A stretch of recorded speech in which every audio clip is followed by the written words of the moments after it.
Yeah, I mean, a lot of people got sour on the idea of universal basic income when they saw how people didn't want to work when they got COVID relief. I think that was largely bogus. Yeah. I don't think, I mean, because look at the unemployment rate right now, right? It's like, what, 3.5% or something like that? It's like the unemployment rate was relatively stable in this area, but there were all these media articles about like, oh, nobody wants to work because they got one check for $1,400. I think there's also a thing that happened to people where their employment was taken away and then they had to reassess their values and what they wanted to do with their life. I think that had a significant impact because there was a lot of people that were like deep in the grind and thought they were going to be rewarded for it, and then all of a sudden, boom, everything's taken away from them. And then like, what the fuck am I doing? I want to do something different. It was a real wake-up call for a lot of people. Yeah. I think you're right about that. And that's why you see a lot of people now like, I don't want to go back to the office. Yeah. If my job wants to make me go back, I'm not going to fucking go back to the office. Yeah. I'm not going to do that. But, you know, RV sales went through the roof during the time of the pandemic. Some people were like, hey, you know, I want to travel.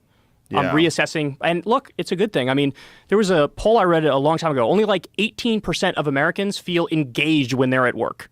That's crazy. Which is like, dude, less than 20% of the country likes their fucking job. This is like a crisis. So crazy. So of course you're going to have depression high, anxiety high, all these issues that are associated with that. I mean, you're lucky, I'm lucky. We happen to do things that we really like. Yeah. But imagine being somebody who doesn't like your job. Yeah, well, I've been that person in the past. Me too, and yeah. You have too.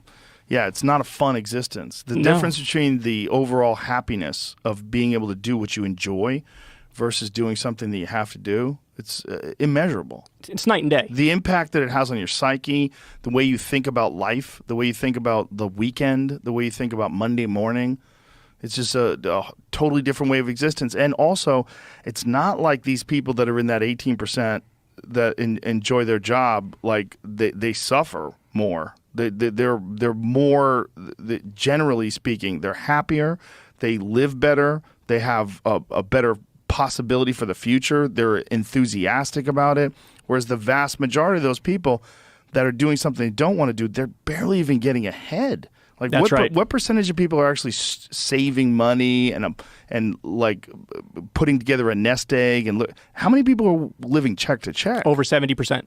Jeez. Over 70%. You know, Crystal did a good thing recently. There was some study that came out which showed the happiest people, what profession they're in, and the most depressed people. The happiest were farmers. Really? They were the happiest people. And then I believe the least happy were like lawyers, people who like work kind of office jobs. And probably massive hours too. Yeah, That's but just gonna the wear. theory was like the people who, and I'm forgetting the others that were at the top, but the theory was that like people who are more working with their hands, they're outside, they're actually doing something of value, that those are the people who are happier. And that makes sense to me, you know? Farmers, that's a fucking hard job. It is, yeah. The And idea also there's fewer small farmers now. It's mostly the big. Yeah. Man, that's shocking. Farmers.